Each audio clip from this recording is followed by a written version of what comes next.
Assalamualaikum warahmatullahi wabarakatuh. Halo semuanya. Di sini kami ingin mempresentasikan materi tentang pertidaksamaan linear. Perkenalkan, nama saya Anggi Ferry Saryanti dengan NIM 6423067 dari kelas 642B01. Perkenalkan, nama saya Salma Ryan dengan NIM 642300762 dari kelas 642B01. Sebelumnya, ada yang tahu nggak sih apa itu pertidaksamaan linear? Nah, pertidaksamaan linear adalah ungkapan matematis yang melibatkan variabel dalam pangkat pertama atau eksponen pertama. Nah, pertidaksamaan linear ini memiliki ciri-ciri.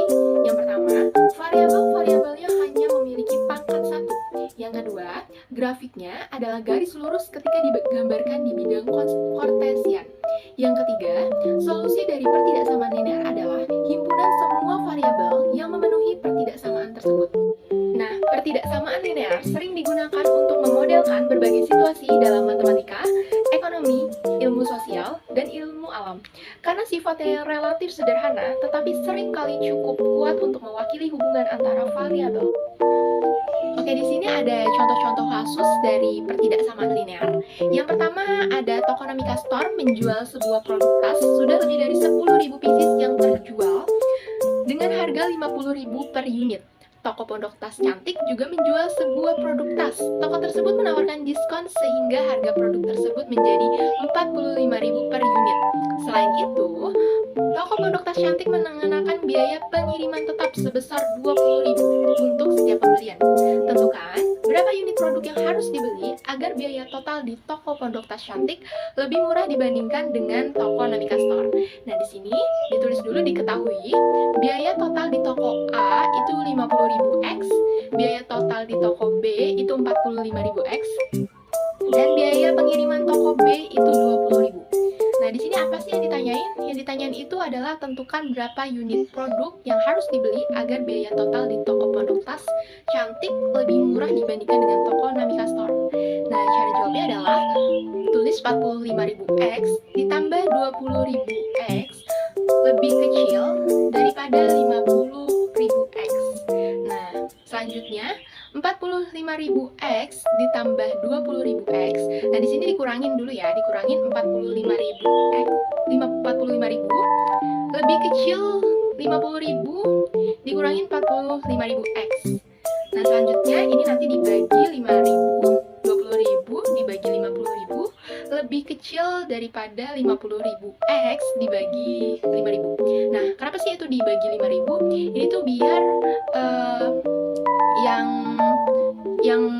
lebih kecilnya itu tuh dihabis gitu ya. Kita mau ngabisin yang X-nya itu.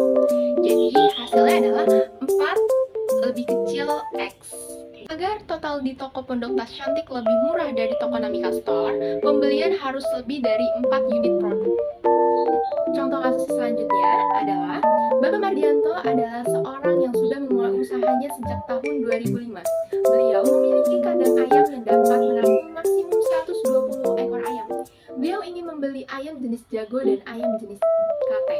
Ayam jenis jago membutuhkan ruang 1,5 lebih besar daripada ayam jenis kate. Jika ayam jenis kate memerlukan 1 unit ruang, berapa maksimum jumlah ayam jenis jago yang bisa dibeli jika peternak tersebut sudah membeli 40 ayam jenis kate? Nah, di sini ditulis dulu diketahui, ruang yang dibutuhkan oleh ayam jenis jago itu 1,5 Y. Kita simbolkan dengan huruf Y. Selanjutnya, ruang yang dibutuhkan oleh ayam jenis kate 40. Yang ditanyain apa sih? Nah, yang ditanyain adalah berapa maksimum jumlah ayam jenis jago. Nah, cara jawabnya di sini ada 1,5 Y ditambah 40 lebih kecil sama dengan 120. 1,5 Y ditambah 40 dikurangi 40 lebih kecil sama dengan 120 dikurangi 40. Nah, ini kedua sisinya sama-sama dikurangi 40. Hasilnya 1,5 Y lebih kecil sama dengan 80. Selanjutnya 1,5 Y dikurangi 1,5 lebih kecil sama dengan 80 dikurangi 1,5. Jadi kedua sisinya itu sama-sama dikurangi 1,5. Sehingga hasilnya adalah Y lebih kecil sama dengan 80 dibagi 1,5. Nah, hasilnya adalah Y lebih lebih kecil sama dengan 53,3. Jadi, peternak dapat membeli maksimum 53 ayam jenis jago. Baik, saya akan menjelaskan kasus-kasus pertidaksamaan linear selanjutnya. Ibu ingin membeli apel dan jeruk di aplikasi Gomart. Harga 1 kg apel adalah Rp35.000 dan harga 1 kg jeruk Rp15.000. Ibu memiliki uang sebesar Rp200.000 dan ingin membeli minimal 5 kg jeruk. Berapakah maksimal apel yang bisa dibeli oleh ibu? Jadi diketahui 1 kg apel harganya adalah Rp35.000 dan 1 kg jeruk harganya Rp15.000. Lalu uang yang dimiliki oleh ibu sebesar Rp200.000. Yang ditanyakan adalah berapa maksimal jumlah apel yang bisa dibeli. Jawabannya seperti ini. Kita substitusikan Y sama dengan 5. 35.000X ditambah 15.000 dikali 5 lebih kecil sama dengan 200.000. 35.000X ditambah 75.000 lebih kecil sama dengan 200.000. 35.000X lebih kecil sama dengan 200.000 dikurang 75.000. 35.000X lebih kecil sama dengan 125.000. Jadi X sama dengan 125.000 dibagi 35.000. Nolnya kita hilangkan, jadi X sama dengan 125 dibagi 35. X sama dengan 25 dibagi 7, hasilnya sama dengan 3,357. Jadi ibu bisa membeli 3 kg apel dan 5 kg jeruk. Contoh kasus berikutnya adalah dapur Bu Sastro adalah bisnis catering milik Bu Sastro. Ia sudah mendirikan usaha ini sekitar 2 tahun yang lalu dan ia ingin memastikan bahwa biaya produksi setiap harinya tidak melebihi Rp500.000. Biaya produksi terdiri dari biaya bahan baku dan biaya tenaga kerja. Setiap hari biaya bahan baku adalah Rp200.000, sedangkan biaya tenaga kerja per orang adalah Rp50.000. Berapa maksimum jumlah pekerja yang dapat dipekerjakan Bu Sastro agar biaya produksi tidak melebihi Rp500.000? Jadi diketahui biaya produksinya sama dengan Rp500.000, biaya bahan bakunya Rp200.000, biaya tenaga kerja per orang Rp50.000. Yang ditanyakan adalah berapa maksimum jumlah pekerja. Jadi jawabannya bisa seperti ini ya. T sama dengan 200.000 ditambah 50.000. 200.000 ditambah 50.000 lebih kecil sama dengan 500.000. 50.000 lebih kecil sama dengan 500.000 dikurang 200.000. 50.000 lebih kecil sama dengan 300.000. X lebih kecil sama dengan 300.000 dibagi 50.000. X lebih kecil sama dengan 6. Jadi agar total biaya produksi tidak melebihi Rp500.000, jumlah maksimum pekerja yang dapat dipekerjakan Bu Sastro adalah 6 orang. Kita lanjut ke kasus pertidaksamaan linear yang terakhir. Sebuah taksi online menetapkan tarif awal Rp10.000 dan tarif per kilometer Rp5.000.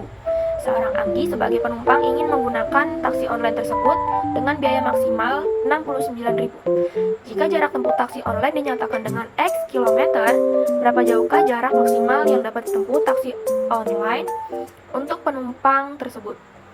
Jadi diketahui tarif awalnya adalah Rp10.000, tarif per kilometernya Rp5.000, biaya maksimalnya Rp69.000, dan yang ditanya jarak maksimal yang ditempuh. Jadi jawabannya adalah T sama dengan 10.000 ditambah 5.000X.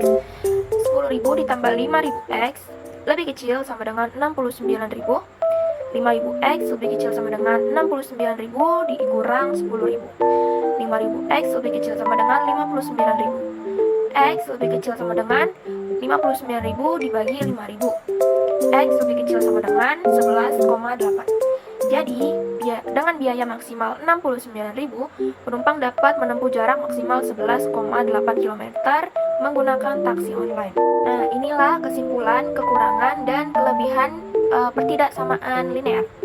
Kesimpulannya adalah pertidaksamaan linear merupakan dasar dalam matematika yang berguna untuk yang pertama, menyelesaikan masalah dengan batasan atau kendala. Kedua, memodelkan situasi kehidupan nyata seperti pengangguran, perencanaan logistik, dan analisis resiko. Yang ketiga, menentukan daerah yang memungkinkan dalam beruang solusi suatu masalah. Kurangannya adalah yang pertama mereka hanya bisa digunakan untuk model linear dan tidak cocok untuk masalah yang melibatkan hubungan non-linear. Yang kedua, solusi seringkali terbatas pada himpunan bilangan real dan tidak selalu dapat ditetapkan pada kasus yang melibatkan variabel integer atau non-linearitas. Kelebihannya adalah yang pertama, pertidaksamaan linear memiliki bentuk yang sederhana dan aturan penyelesaian yang jelas, membuatnya mudah diajarkan dan dipahami. Yang kedua, mereka dapat digunakan untuk menganalisis dan memecahkan berbagai masalah, baik dalam matematika murni maupun terapan. Baik, itulah penjelasan tentang pertidaksamaan linear. Semoga bermanfaat. Terima kasih. Wassalamualaikum warahmatullahi wabarakatuh.